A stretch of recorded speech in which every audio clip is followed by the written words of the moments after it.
Good morning everyone. Magandang umaga po sa ating lahat. Ming here. We have something different today.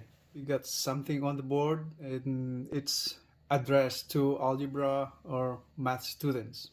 Can you pass your subject without knowing how to solve this equation on the board? It's square root of x plus 2 is equal to double square root 3x plus 8. Will you be able to pass your algebra or math subject without knowing to solve this equation? So the answer to this question is yes and no.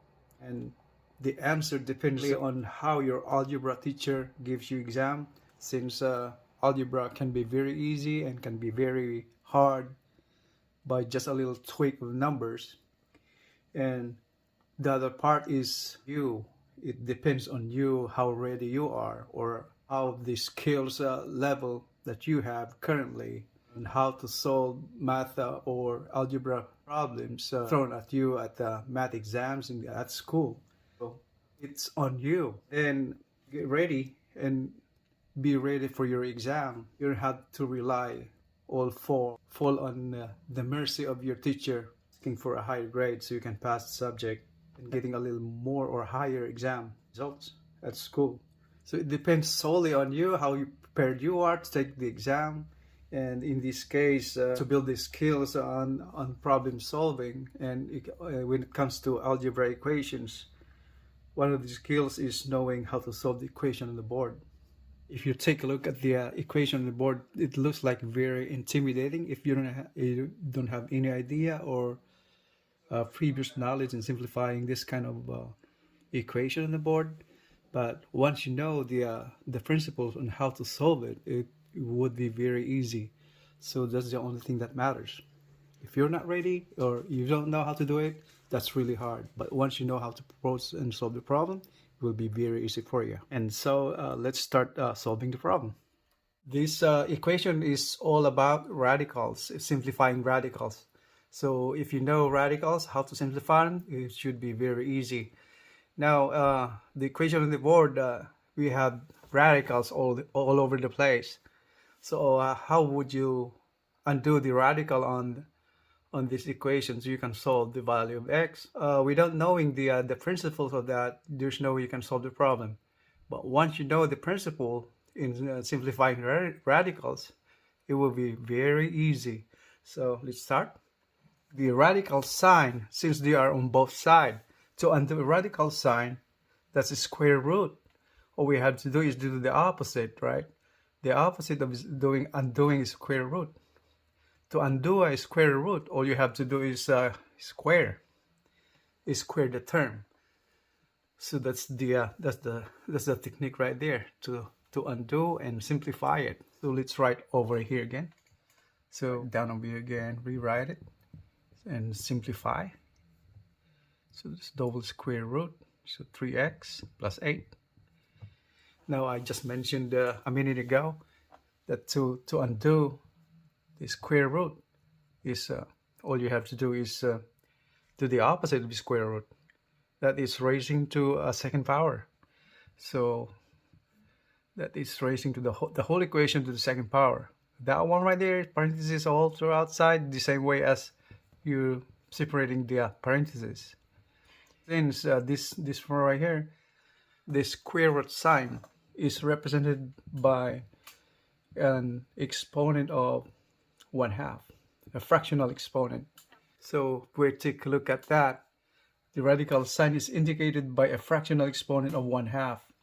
And if you raise this 1/2 exponent to square raised to the second power, that will come up to, you will be multiplying the exponents. So 1/2 times 2, 1/2 times 2, that's equals to 1. So that becomes, this simplifies as this is 1 to the a to the first power, or just similar to just a. So it cancels, it removes the radical sign. So going back to our equation, now we can remove the radical sign over here. And so that is x plus 2, and then is equal to, now since it's double radical, we just remove one of the radical out of that. So the remaining term will be like just square root of 3x plus 8. Now if you see, there's another radical over here, and on the left side is algebraic expression without a radical on it. So once again, to undo that, we have to undo this radical over here again on the right side. So we have to do is raise to a second power, the same thing.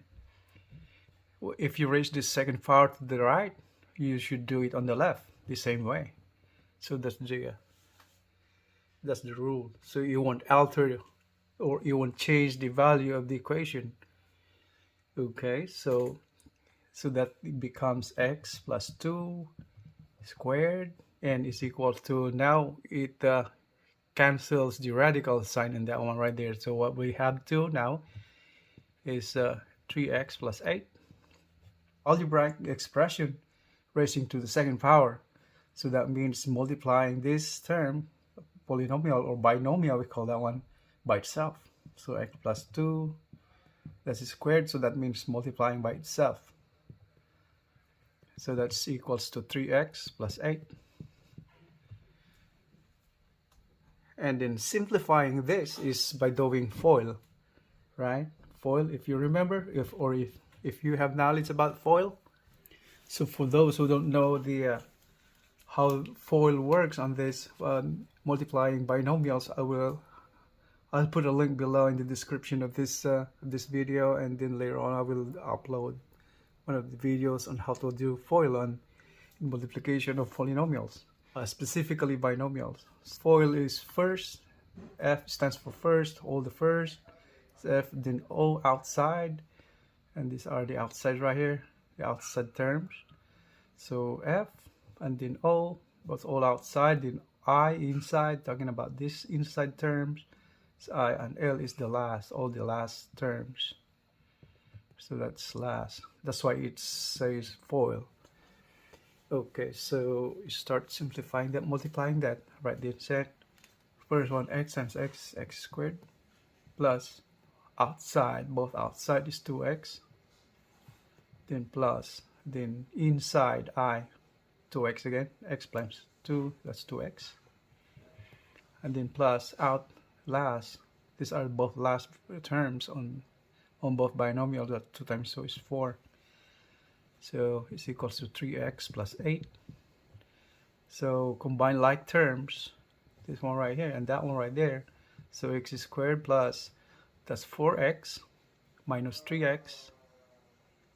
And right, it's 4x minus 3x.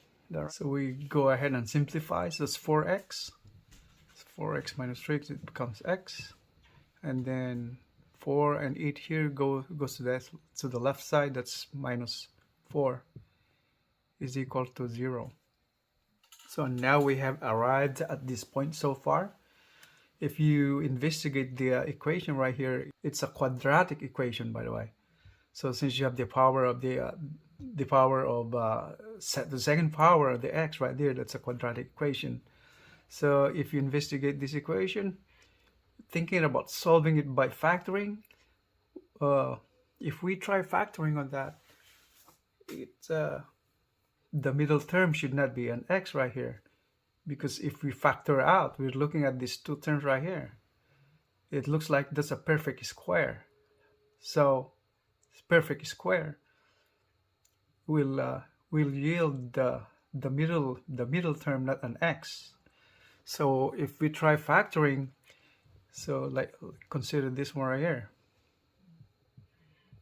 So the factor of 4, just forget for this time right here, we need to find the coefficient of the middle term. So in factoring, we have to assume like we have that one right there. There's a perfect square, this one and this one right here.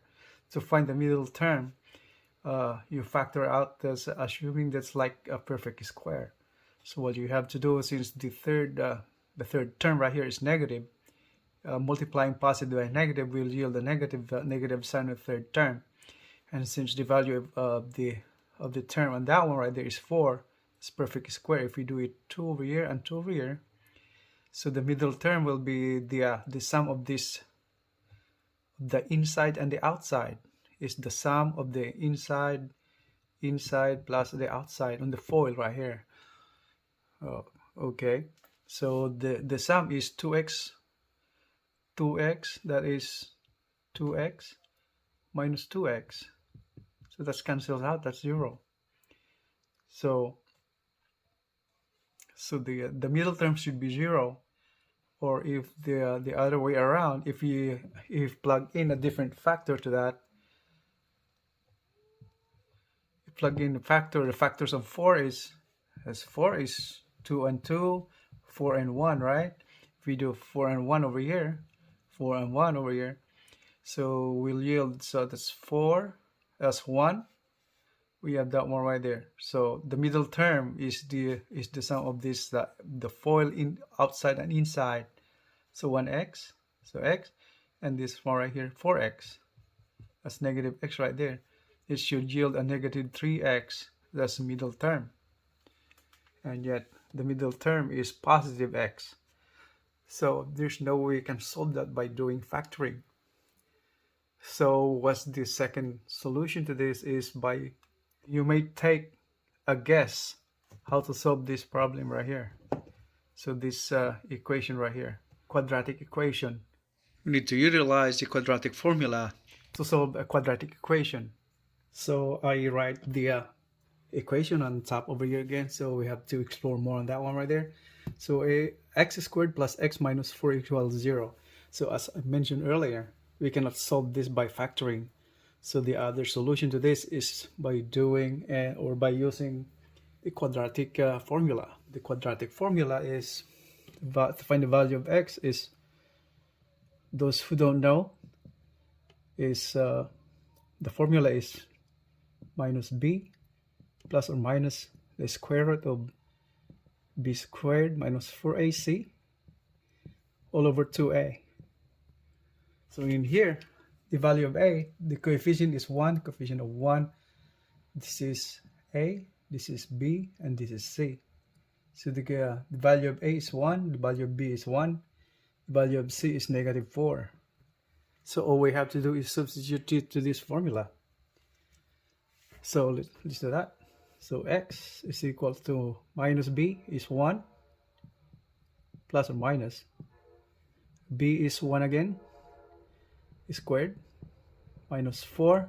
A is 1, so 4 times 1. And then c is negative 4. So all over 2a. 2a is 1, 2 times 1. And then all we have to do is simplify. So negative 1 plus or minus. 1 squared is 1. Minus 4 times 4, negative 4. That will become positive. The product will be positive, right? So that's 16. All over 2 times 1 is 2. So once again, keep going, simplifying. All right, my negative 1 plus or minus, and the value under the radical is 1 plus 16 is 17. It's all over 2. That's the value of x. Now, quadratic equation yields two answers for the value of x. If you notice, there's a positive and negative sign right there. There's a positive and negative sign right there. That means that indicates two answers for this value of x. So in this case, we take the positive sign first. So take the positive sign on this. So we get the value of x is equal to negative 1 plus square root of 17 divided by 2. And that should be the answer. That's the first answer. And to get the second answer is consider this sign right here on the bottom that's negative. So we take the negative side. So take the negative sign. Take the negative sign. So from here we're taking the negative sign. So x is equal to negative 1 minus square root of 17 all over 2. Can we simplify it further? Well, we can leave it like this already. So that should be the answer now. That's the second answer. So now you have two answers. So there's this one right here, by taking the positive sign, that's negative 1 plus square root of 17 over 2. and taking the negative sign, we have another answer right here. So my -1 minus the square root of 17 all over 2. So now based on these two answers of x, two values of x, if you notice, if we take the negative, we get a negative answer over here because the numerator is all negative. That will end up to a negative answer. And on the positive side, the x, we're taking the positive value of x. And the positive value of 17 right there on the root, we'll be getting a value of positive sign for the value of x. So we should adapt this positive value. So take the positive value of the square root of 17. So we write it down again over here. So x is equal to -1 plus square root of 17 all over 2. So we get the value of the square root of 17 to -1 plus the value of square root of 17. Just use your calculator. So that's 4.123, right? 4.123 over 2. That will be equal to x 1.561. So x is equal to 1.561. So in order to check our answer, if this answer is correct, we have to supply this value of x to the original equation from the original equation that we have. Let's do that. So now we're going to plug in our value of x, 1.561, to the original equation. X is 1.561 plus 2 is equals to double square root. So 3 times 1.561 plus 8. So that's how we're going to check if your answer is correct. So check that. Just plug in the value of x with the use of your calculator. You can get the value of this more right here. So the question is, would this be equal to this? We just do it further for now. So 1.58 plus 2 equals to 3.561. Is that equal to right here? 3 times 1.561 plus 8, just 12.684. And then get the value of this. So if we find out if this is correct. So the value of the square root of 3.561 is 1.887. And the double square root of 12.684. So what you do in the calculator, press square root of 12.684 and then do square root again. So will it be equal to this? Yeah, so that's equal to that. So 887. So that's the final answer. So that means our value of x is correct. X is equal to 1.561. So that's all for today, folks, and thank you very much for following my lecture about this clarifying this problem right here, solving radical equations. So if you like this video, or you think you will benefit in the future by getting of those some of the problems in algebra, or lots of problems in algebra and math will be uploaded in this channel. So if you think you need those, you will be seeing a lot more videos coming out in the future. Thank you for watching, and don't forget to subscribe, like, and share this video so we get somebody else right there waiting for more information in the techniques on how to solve problems in algebra problems and math problems. Thank you very much. Have a great day.